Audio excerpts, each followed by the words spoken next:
תודה רבה. Thank you very much, Mrs. Taheri. I don't know why you spoke in English, not in Persian. Because of you guys. So I will speak in Persian. חנומה והחיין שבחר.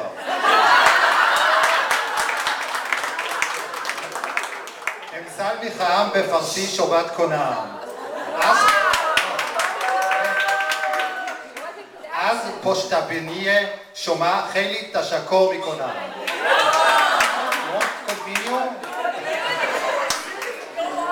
Because of Professor Halevy that he doesn't speak Parsi yet, so I will speak in English.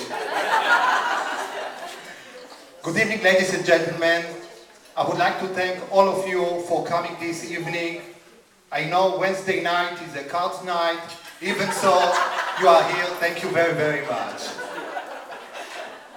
Special thank you to Mr. and Mrs. Tubia, Dr. and Mrs. Tubia, for hosting this beautiful event. You have a beautiful house. You have a very big heart. Thank you very, very much for arranging such a beautiful event. I met Mr. and Mrs. Tubia in Tel Aviv. I came to pick up Gila from Tel Aviv Hilton Hotel to come to visit Jerusalem. And suddenly they came from the beach and they asked, where are you going? We told them we are going to Jerusalem to visit the hospital. They said, wait 10 minutes, we are going to change and we would like to join you. On the way, they said before they came, before they saw the hospital, they said we would like to do something. We are going to host next year event. And tonight we are here because of that trip from Tel Aviv to Jerusalem. Thank you very, very much.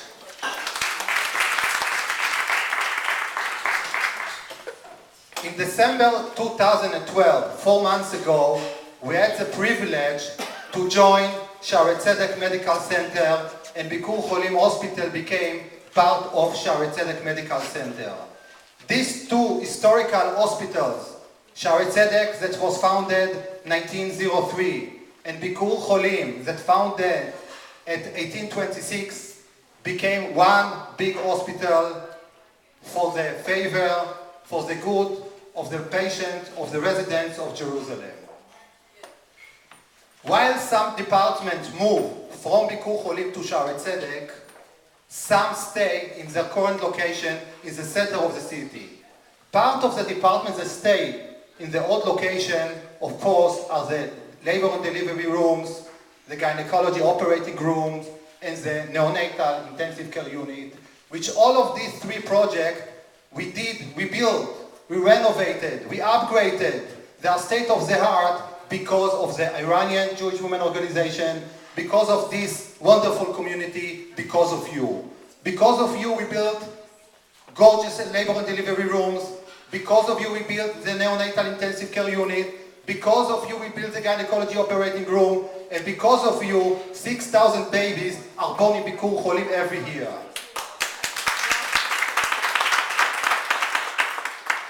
Now that we merged with Shaare Zedek Medical Center, Shaare Zedek has the highest number of baby born every year. Over 15,000 babies every year. And together with Bikur Cholim, we are in charge now for over 21,000 babies, which is the highest number in the world. So thank you for all your help. Thank you for all your support.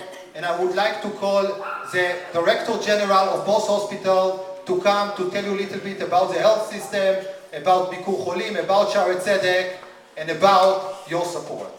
Thank you very much.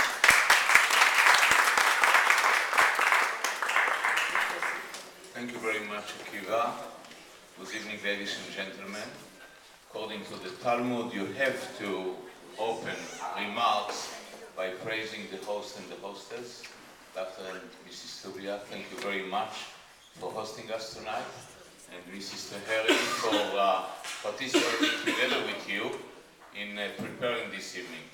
I want to tell you that whenever I meet members of the Persian Jewish community, especially in such a big crowd, I'm overwhelmed by the solidarity, by the cohesion, by the friendship that you all demonstrate, many of you many years after coming to this country. We have the same impression from the Persian community in Israel. It's one of the most friendly, warm, receptive cultural group that reside in our multi-ethnic, multicultural country, the State of Israel.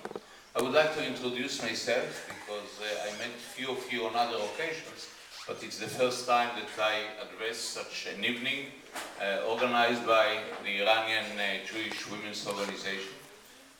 I'm a professor of medicine in the Hebrew University Medical School.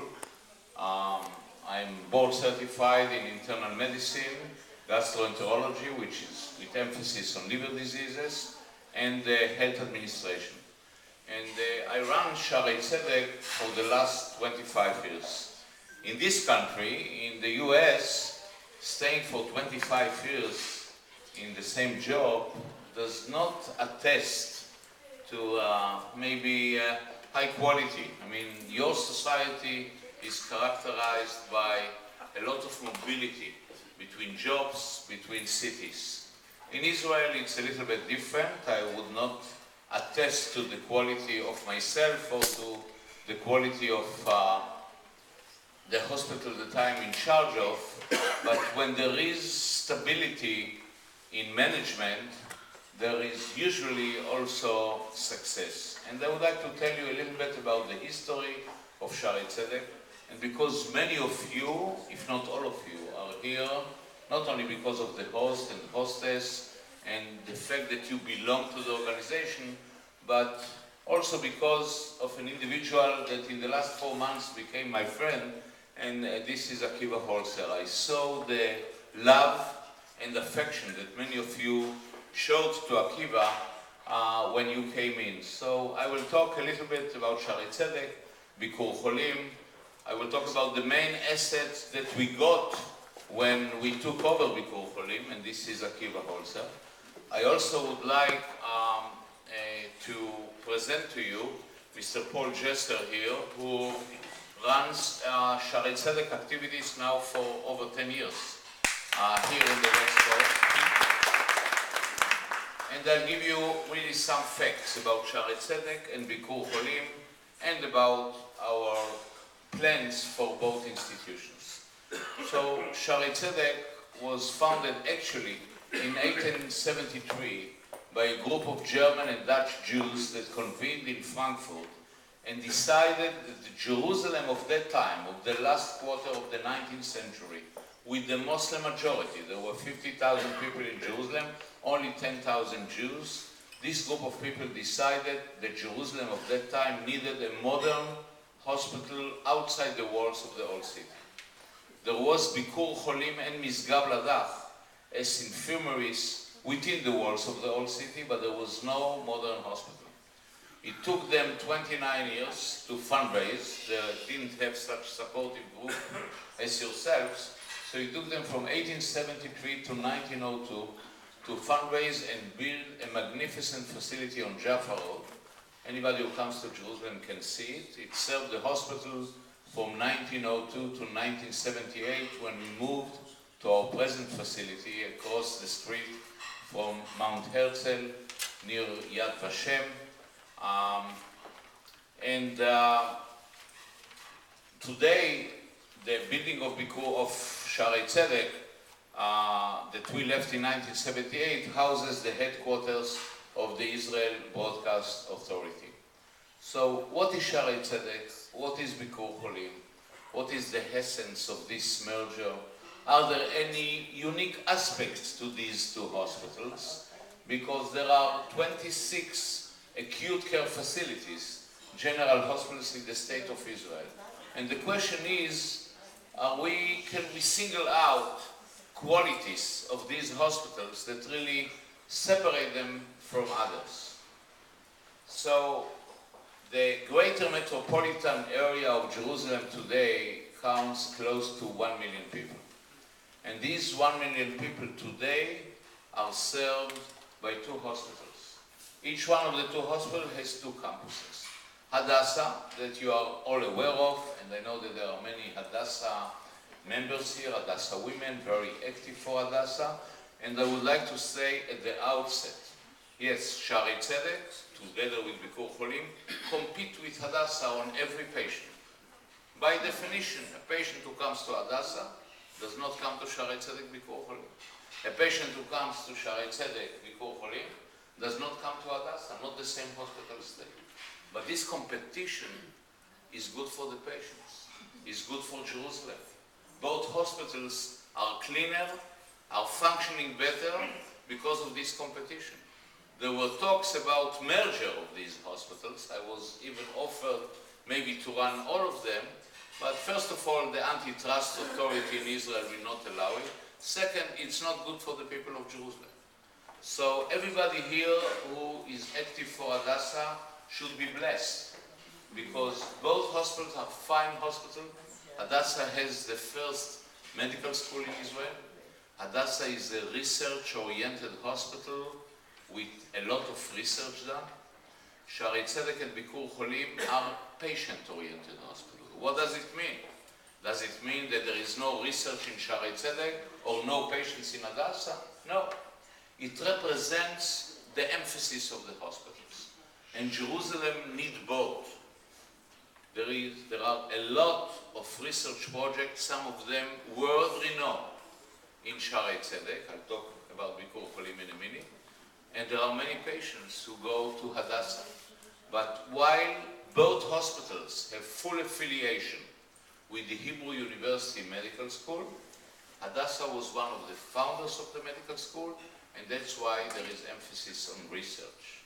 Shaare Zedek, that is located in the center of Jerusalem, Bikur Cholim in the old center, Jaffa Road, Shaare Zedek in the newer center, 1 mile from the Knesset, from all the government offices, from the National Insurance Institute, across from Mount Herzl, near Rabin's graveyard. Actually, King Hussein of Jordan and President Clinton, when they came to the funeral of our beloved Prime Minister Rabin of blessed memory, they used Shaare Zedek heliport in order to land with their helicopters to come to the funeral.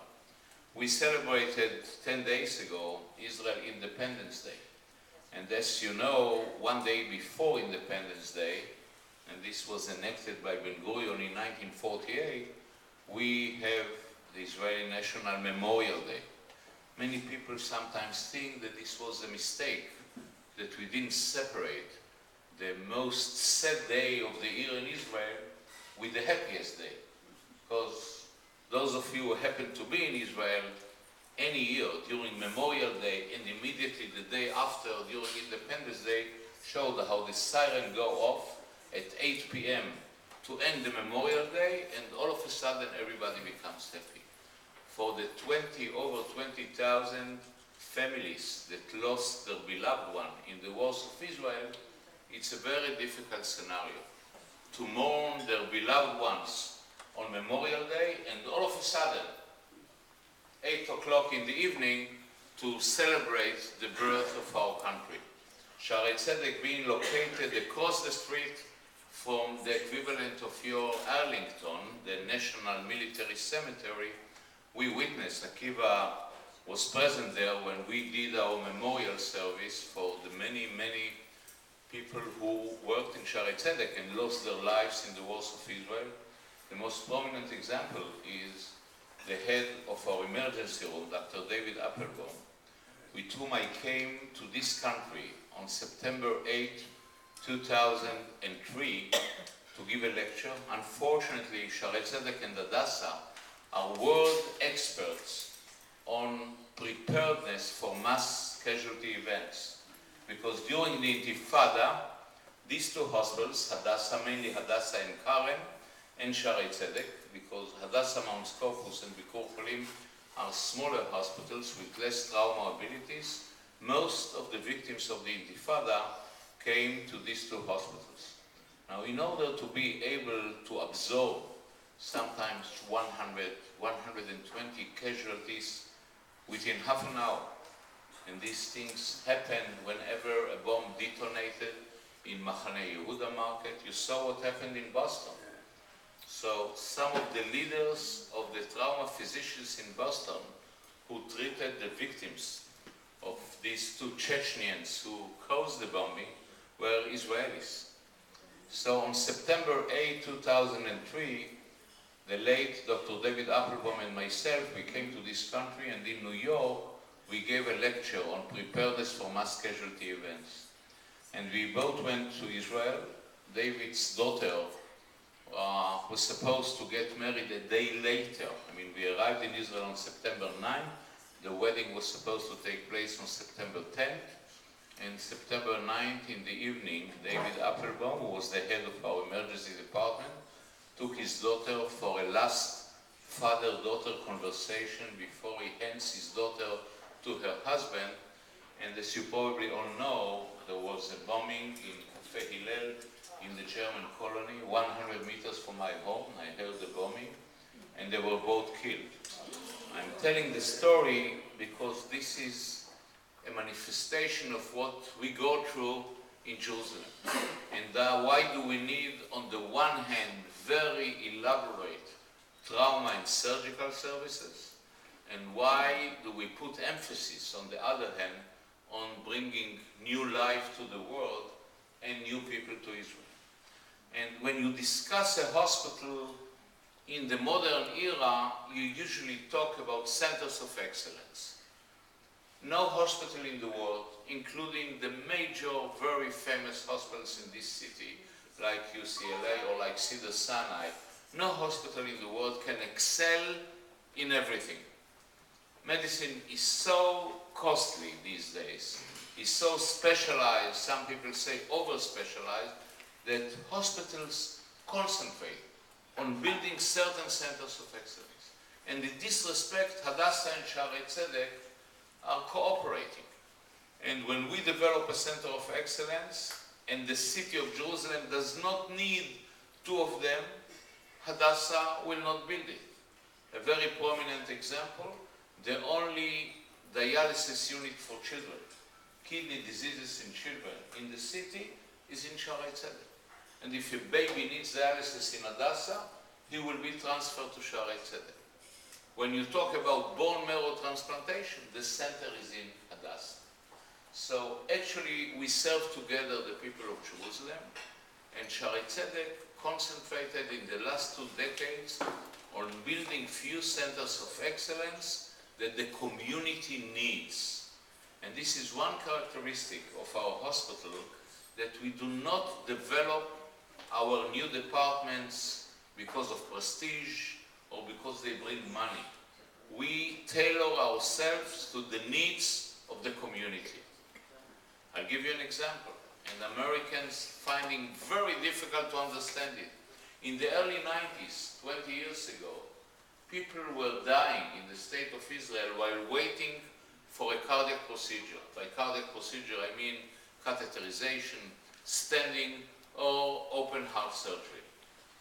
It does not exist in this country, because in this country, up until now, I don't know what will be after Obamacare, and I know that all of you are very worried from that, and in my humble opinion, you are justifiably worried, but up until now, the medical system in this country was based on a fee-for-service basis. So there was never a shortage in diagnostic imaging. All over the state of Israel, there were, up until a year ago, 9 MRI machines. Around Cedars-Sinai or UCLA here, you will find 100 MRI machines at least. Now there are 18 MRIs, and Shaare Zedek has 2 MRI machines because the community needed it. We developed 20 years ago the largest comprehensive heart center in Israel because that's what the community needed at that time. Now, another unique aspect of Jerusalem hospitals. In terms of ownership of hospitals in Israel, there are 3 types of ownerships. 50% of the hospitals in Israel belong, owned, operated and run by the government. The department, the Ministry of Treasury, the Ministry of Finance pays the salaries of the physicians and nurses and the staff of Tel HaShomer Hospital or Asaf HaRofeh Hospital. 40% of the hospitals in Israel are owned and run by the largest HMO in Israel, Shirotei Briut Klallit. because of the centrality of Jerusalem for the Jewish people, because of its holiness, because of its importance, because of its mystique, it attracted voluntary organizations to establish inpatient care long before the declaration of statehood. You heard about Bikur Cholim at the beginning of the 19th century, Shaare Zedek beginning of the 20th century, Hadassah a few years after Shaare Zedek in 1912. These are actually public-private hospitals. We are public in the way that we are not for profit. We are public in the way that we develop our services according to the needs of the community and not according to our preference. We are private because I report to an international board of directors. The Director General of Hadassah reports to a board appointed by the Hadassah Women Organization. And this has financial burden because we are dependent for development. For the running budget, the operating budget, the board expects me as the director of the hospital to balance it from activity, from treating patients. Israel has a national health insurance law. Everybody has health insurance. We contract with the various HMOs and we sell them services, and that's how the operating budget should be balanced.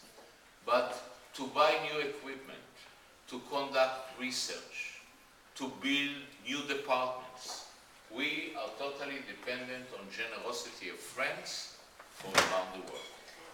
Now, because of this reality, Bikur Cholim, that was a hospital with really a very impressive history, with 200 beds, concentrating on few fields in medicine where it had centers of excellence. One of them is cardiology, the other is delivery, and because they were too small and because of managerial crises that prevailed there in the last decade, and despite the wonderful, successful fundraising activity of Akiva in the last 10 years, they did not survive financially. It was a managerial crisis that actually had to do with the board of Bikur Cholim and nothing to do with the management or the physicians or the nurses.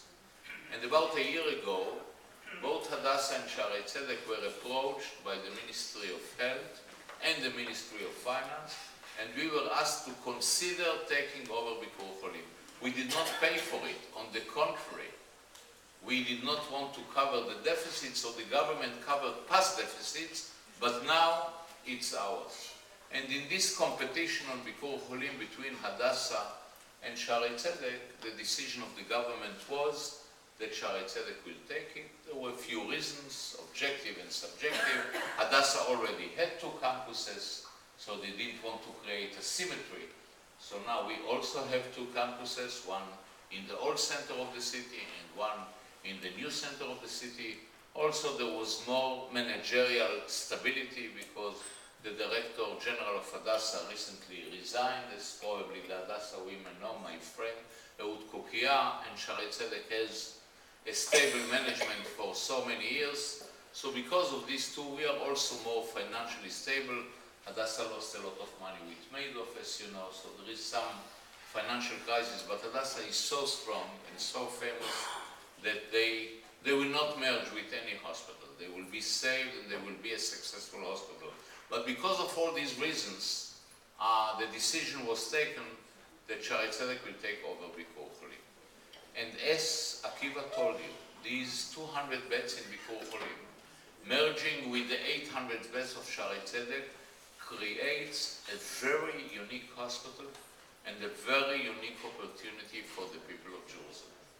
Because, again, since Ben Gurion time, we in Israel encourage large families. I don't know if you know, but I'm talking about Israel of 1948. Ben Gurion promised every family that will bring 10 children to the world 100 liras back in 1948. So that was the spirit. He also decided, Ben Gurion, that for deliveries there will be no politics. It's not the HMOs who were at that time politically affiliated. Kupat Cholim Klalit was part of the Labour Party of Mapai. So he decided that deliveries will be reimbursed through the government. through the National Insurance Institute, המוסד לביטוח לאומי, in the state of Israel. All these come to show you that Israel encourages large families. I can also tell you that as part of our national health insurance for couples who suffer from infertility, this is an area in medicine that made tremendous progress since Stepton and Edwards in England invented in vitro fertilization back in 1978. When I went to medical school, we learned that 10% of the couples find it difficult, and they have difficulties in fertility, in bringing children into the world. And it was male infertility, not enough sperm, female infertility that could be hormonal or could be mechanical, where the fallopian tubes connecting between the ovary and the uterus were stuck to each other. There was an operation there called tuboplastica. All this disappeared from the world when IVF came. In Israel, the government finances for a couple who has fertility problems 2 children. It's like an open check. You can do as many in vitro fertilization treatments as you know until you have 2 children. Why am I telling you all these stories? Telling you all these stories to tell you that large families delivering babies in a safe environment, building neonatal intensive care units that are efficient, because in today's modern world, a mother can give birth on the 24th or 25th week of her pregnancy, and normal pregnancy is 40 weeks. The baby weighs 1 pound or 1.5 pounds, and with modern technology, when you have an elaborate neonatal intensive care unit, you can give a very good chance for this baby to grow to be a normal adult like all of us. So both Shaare Zedek and Bikur Cholim, all through their history, put emphasis on everything that has to do with the mother and child. We at Shaare Zedek back in 1999 built the largest mother and child center in Israel. We call it the Women and Infant Center because what we had at this floor, the 9th floor of the hospital, a 70,000 square feet floor, everything that had to do with the health of the pregnant mother and of the baby. And so slowly, we became the largest maternity in Israel. And in 2012, we crossed the number of 15,000 deliveries. Wow. A search that was done, and you did the search again today, shows that there is no hospital in the world, at least in the Western modern world. I don't know if somewhere in India there is no maternity that delivers more than 15,000. Not in India. But at least if you look at Not it. even in India. So we deliver 15,000 babies a year. You can come and say, here, Halevy, you stand before us and you brag deliveries. In Europe, they bring babies at home. In Holland and England, up to 10–20% of mothers give birth at home with midwives. That's a big chokhmah to have an elaborate delivery room. You're right. This is not a sophisticated area in medicine like open heart surgery, where we also have Center of Excellence in Shaare Zedek. But a certain percentage of the babies need the most elaborate care. I'm talking about the preemies, the low birth weight babies, the very low birth weight babies. And for them, we build not only the largest delivery room in the world, but the largest neonatal intensive care unit. We call it the NICU.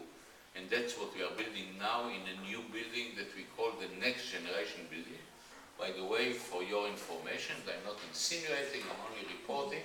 We are looking to name this building, which is going to be the first children's hospital and the largest neonatal intensive care unit. We call this building the next generation building because it has everything to do with the next generation. So yes, women and infant, maternity, neonatal intensive care is a center of excellence of Shaare Zedek for generations, and we run the largest maternity in the world. Now, one of the attractions of Bikur Cholim was that they serve the lower socioeconomic classes residing in the old center of the city in Mea Shearim, near Jaffa Road, also with a large delivery room. Not 15,000, but 6,000 is also a huge number. Very few hospitals here have. Maimonides in Brooklyn has 9,000, but most Cedar has 7,000. So 6,000. Now we merge and we have joint activity. And the midwives go from Shaare Zedek to Bikur Cholim. They can do a shift in the Shaare Zedek building, a shift in Bikur Cholim. Standards were unified, the highest standards in the world, and together we deliver 21,000 babies a year. This is 13% of the babies born in Israel. There are 26 maternities in Israel, and the Shaare Zedek Bikur Cholim maternity delivers 13% of the babies from all ethnic and socioeconomic and cultural groups. One of the things I'm sure that everyone in the audience here has his or her own view about Arabs, about the ultra-Orthodox, about secular Jews, about modern Orthodox Jews. I personally find one of the most fascinating aspects of my job the fact that Jerusalem is the most multicultural, multi-ethnic city in the state of Israel. And it has, thank you, and it has special magic really to deal with the minhagim, with the customs of each one of these groups, and we are open to everybody. So I spoke about maternity because that's the main advantage of this merger. As I said, one advantage is that we have Akiva Holzer working now for both institutions.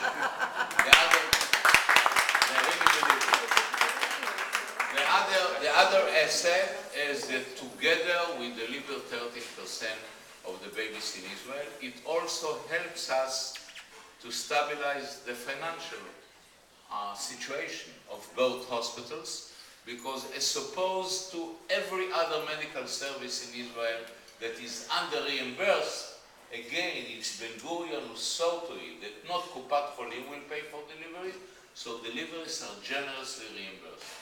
And if in financial terms 20% of the activity of the hospital is around the delivery rooms and the maternity, it definitely contributes to financial stability. But a general hospital is not only deliveries.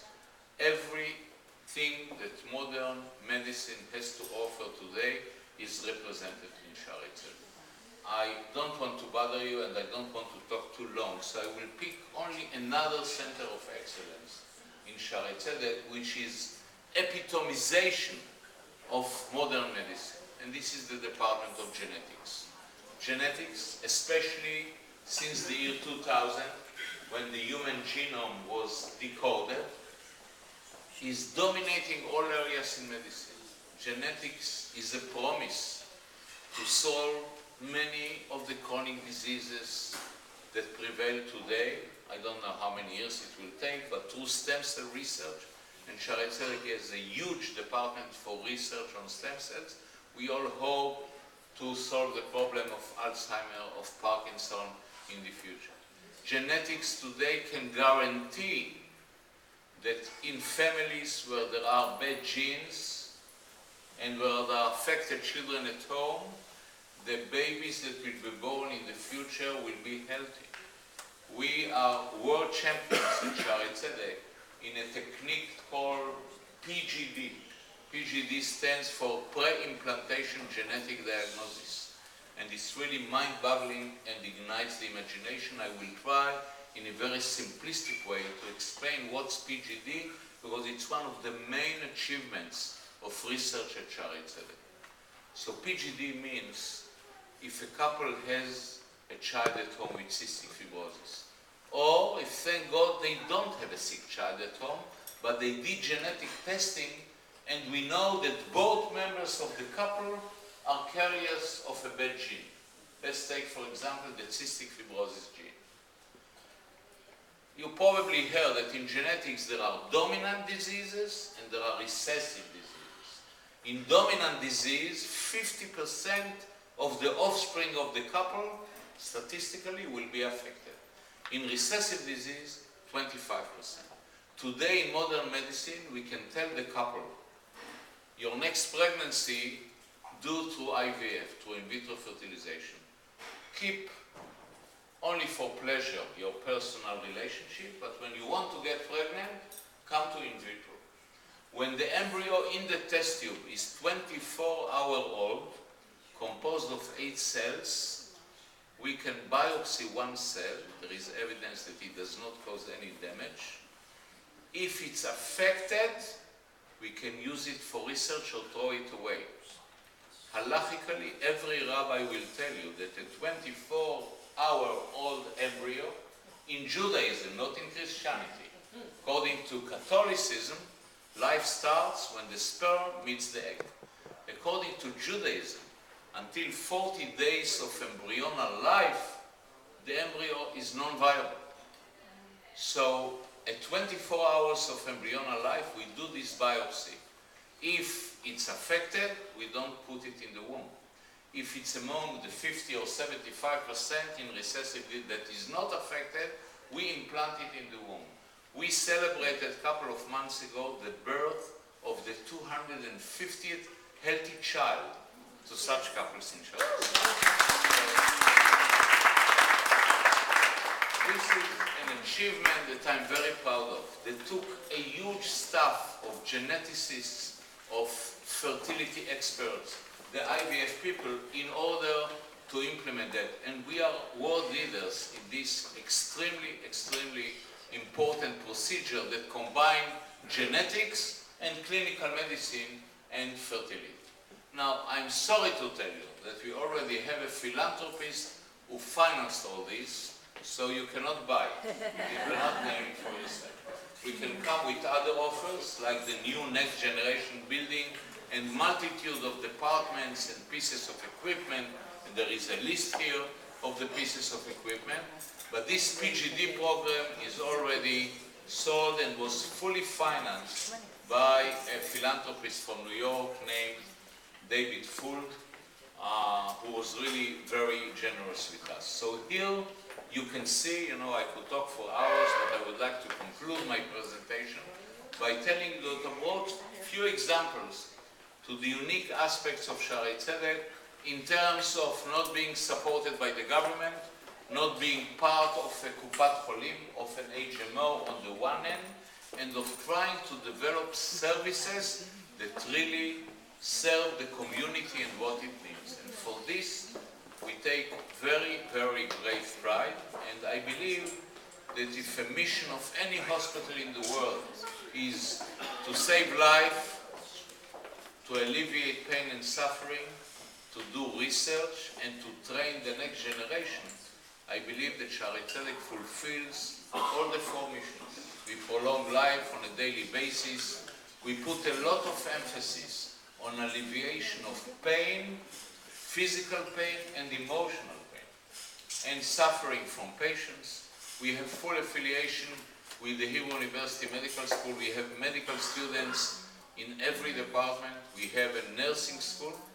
Actually, the first nursing school in Israel, established in 1937, was Shaare Zedek Nursing School. So we do our part in terms of educating the next generation, and I gave you a few examples from areas of research in Shaare Zedek.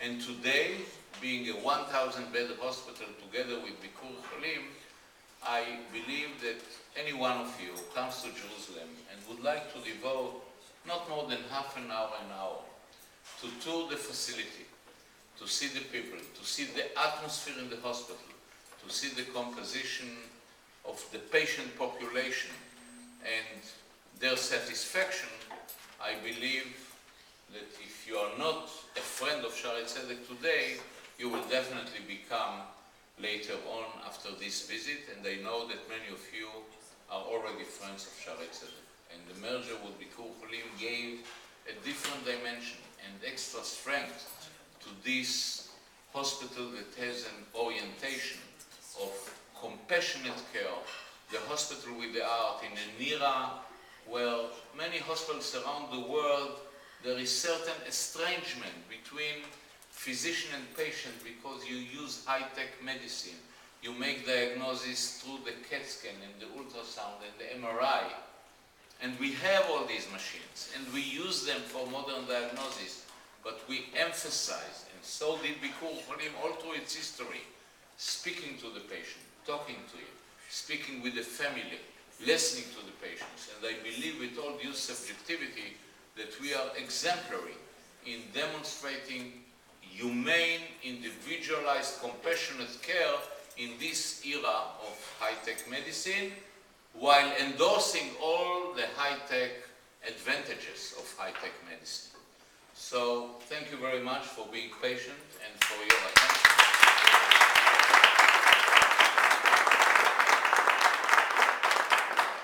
And thank you again for being here tonight. Thank you so much.